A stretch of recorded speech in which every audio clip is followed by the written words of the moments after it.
Hi, everybody, and thank you for joining us for this fireside chat as part of our FreightWaves Enterprise Fleet Summit. Super excited to have you guys with us on this Wednesday and excited to keep continuing our conversations here.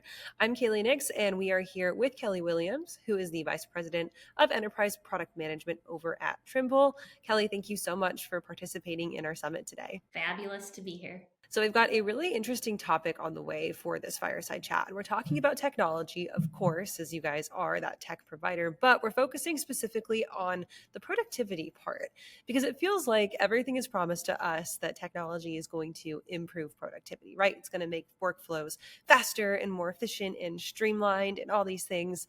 But in reality, that's not quite always the case. Sometimes technology can be a little more hurtful than it is helpful. And let's start off just kind of talking about the landscape of technology right now in the freight space. Where do you think that we sit broad scale? Mostly productive or mostly unproductive? I would say it's this unfortunate balance of both. You would think with all of the venture capital dollars that have been pushed into this particular industry, with all of the startups that have happened, that we would have seen a much more impactful expectation.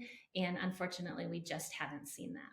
How do you think that in the last 1 to 2 years, generally looking kind of short term, technology has evolved in the freight space? During COVID times, 2020, it was like this explosion of brand new tech in the market. As you mentioned, VC dollars were flowing pretty freely and pretty openly. Every idea was a great idea, but that's really changed in the last 1 to 2 years. What have you guys seen as part of that change, and where do you think that it kind of impacts the general freight space today? I think your point is great that there was this really rampant run of great technologies that have entered the marketplace. Where I see the issue right now is that we haven't really been able to connect them in a way that's impactful for the people that are doing the work every day. Um, the fact of the matter is most of the trucking that happens in our industry is the customer service reps, the driver managers, the dispatchers that are in the technology every day making things happen. That technology isn't going anywhere. We owe it to this industry to significantly and impactfully make a difference in that technology. And then all of the new things that are coming into this industry, all of the additional startups, the new innovations that are coming in, let's let that complement that existing technology. It's almost like needing to build hand in hand, right? Like I kind of think of it as you're standing on one side of a riverbank and you're going to have to build a bridge while you're actively walking on that bridge because you can't stop work just because your technology needs to be changed or adapted. And sometimes that can be a limiting factor on productivity as well. So kind of broad looking, do we think that technology is as big of a boost to productivity as we think that it is, or is it more of that hindrance right now? I think it has to be. I think the reason that I came into this industry, I spent 20 years at a trucking company doing the jobs that I'm trying to impact today. And so I absolutely think that the technology side has to be part of the equation. I think there's a couple things that could come into play here. One, as I mentioned earlier, that core operating system really has to be the foundation of what we try to impact. And then if you layer on top of that the robust integrations that we need to connect things, AI, which I think continually comes up, and we've got some exciting things happening on that front. But the other part that I think is vital to this is having that deep trucking industry knowledge. And so, you're asking the question, is technology supposed to boost that productivity? I think it has to, but it has to be combined with that underlying knowledge.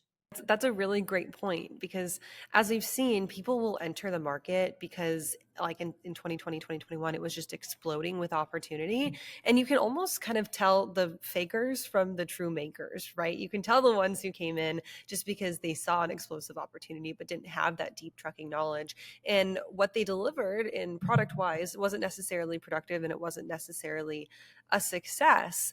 Are there specific sectors of trucking that you think have seen the biggest boost in productivity from adopting some of that new tech? I think there's been a couple areas that there has been a decent impact. The brokerage side of the business, the pure brokers out there, I think they've done a nice job of automating some things and streamlining because they had to, because it was so resource heavy early on. I think the same could be said of the procurement technology that's come into play. That space, historically, the bid tools have been driven by the shipper side of things. And I think that technology is evolving in a really nice way that brings the carrier view into perspective. And I think when you combine those two, that can be very, very impactful. Um, when I think about the lack of boost, maybe that the opposite side of the question here is I don't know that this is exists in particular sectors, but what I do believe is that there is this underlying mindset of slow adoption in this particular industry, slow adoption of new technology and new ideas. Some of that is very fair based on this lack of trust that exists from some of those fakers, as you alluded to earlier. And that's one of the reasons that I am very passionate about partnering with someone that has been, it's why I joined the Trimble organization, to partner with someone that has this deep longevity in the industry so we can take the great, robust carriers that we work with today and start to impact that. You mentioned the word trust, and when you pair trust with adoption rates, that is like a key limiting factor, especially when we talk about generational differences, because as we know, a lot of our true truckers, our true trucking generation are still made up of those older folks, right? I think there's a statistic that the majority of drivers are over the age of 45, and we know statistically that those in the older generations are a little bit slower on their trust and adoption of technology, whereas your younger drivers, your younger millennials, your new Gen Z drivers who are entering the market grew up with technology. And so they have this understanding that it's trustworthy and I can use it. And that it's kind of an interesting, I think, dichotomy that we're starting to see really unravel as we enter this new workforce and see the new workforce entering the working environment is this kind of back and forth between, your younger driver telling your older driver, no, it's okay, like we can do this and you can trust this, right? Is that part of the reason why we're continuing to see maybe not as fast adoption, is that big generational difference? I think that's a part of it, but I also think that we can impact that. And here's why I strongly believe it. For as a kind of a key example here, in some of the next gen technology that we are in the process of building, we have this really great opportunity to engage with our customers early on. So we do some UI UX design, and then we throw it out there with our customers in an early engagement format, and we've asked our customers to give us, like, we love the decision makers, we love all of you, but what we really want is that frontline group that's butt in seat doing this job every day. And we want the person that is going to hate the new technology. We want the haters in here, and we want that young generation that's going to push us and challenge us on those next steps.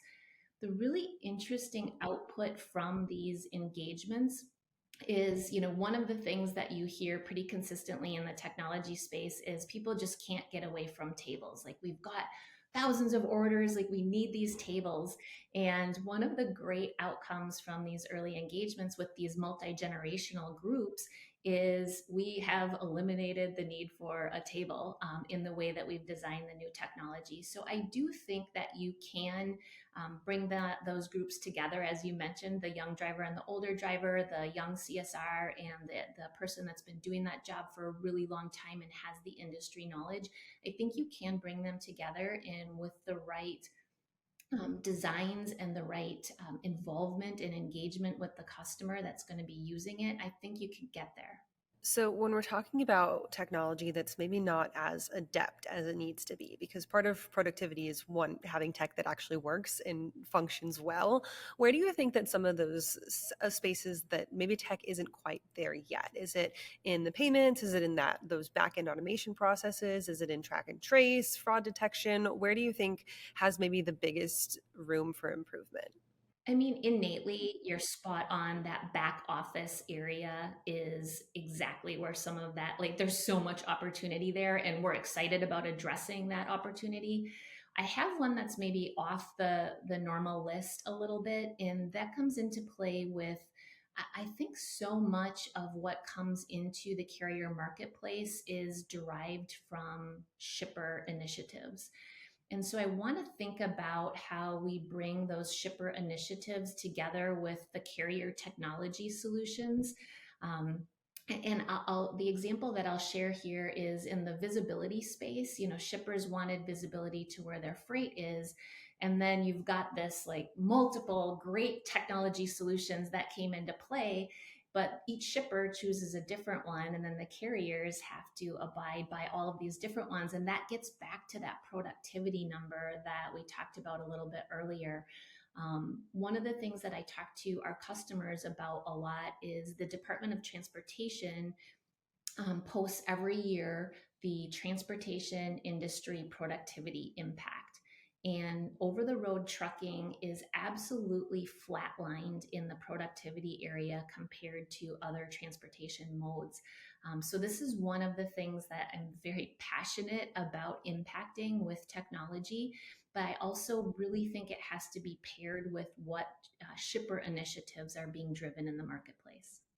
That also goes back to that trust aspect, right? You have to have that established trust between your shipper and your carrier to, I guess, kind of abide by those initiatives or be willing to go along with those initiatives. Because if you don't have the trust, then on the carrier side, you say, why should I even bother with this? I'm just moving your freight. And then on the shipper side, you say, why should I have you move my freight if you're not going to abide what I need you to abide by? And I love that. I love that you're passionate about it. I think that it is an area that we could definitely see some improvement on. Last question for you here before we sign off for the day.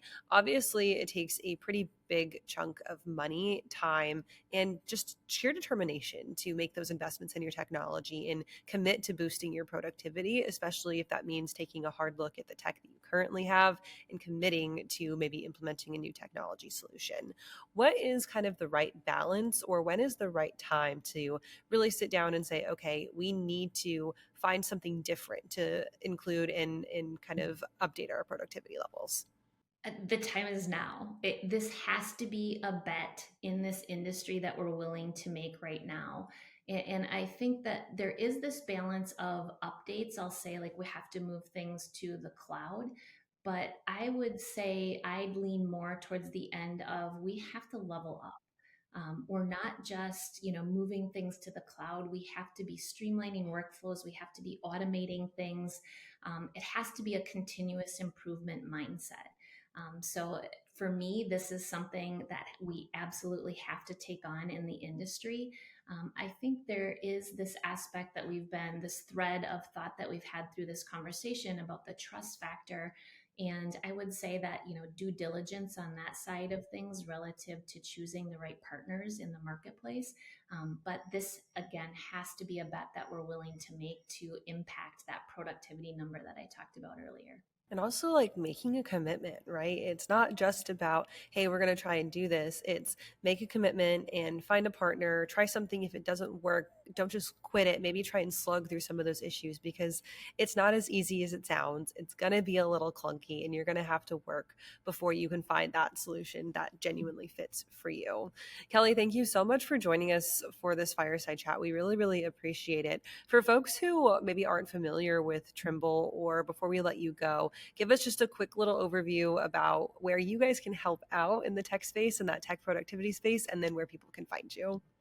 Sure, absolutely. So, Trimble is a technology company that is dedicated to transforming the way the world works. We love that tagline. We're passionate about it. We want to be a catalyst for changing and impacting the movement of goods. Specifically within the transportation area, we have, you know, a whole wide range of solutions from some brands that you're really used to, PC Myler, Copilot, we have fleet maintenance, we have TMS offerings as well. So we have really this kind of wide range of solutions, and this is one of the ways that I think the industry can be impacted by tying those things together effectively. That's our burning platform right now, is to bring that to life so we can streamline things and impact that productivity number. There you go. You cast a wide net, and eventually you're going to find something that works for you underneath that Trimble umbrella. Kelly, thank you so much for joining us. And again, where can people go to find out more about you guys?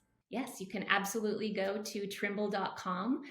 The transportation area is clear on there of all the ways that we want to help those carriers solve your problems. All right. Thank you one last time for being here. And thank you guys all for sticking with us through our Enterprise Fleet Summit. As always, we will have plenty more content coming up throughout all of our show today. If you miss any of our segments, head on over to our FreightWaves YouTube channel to find them on demand. Stay tuned. We've got plenty more coming up after this.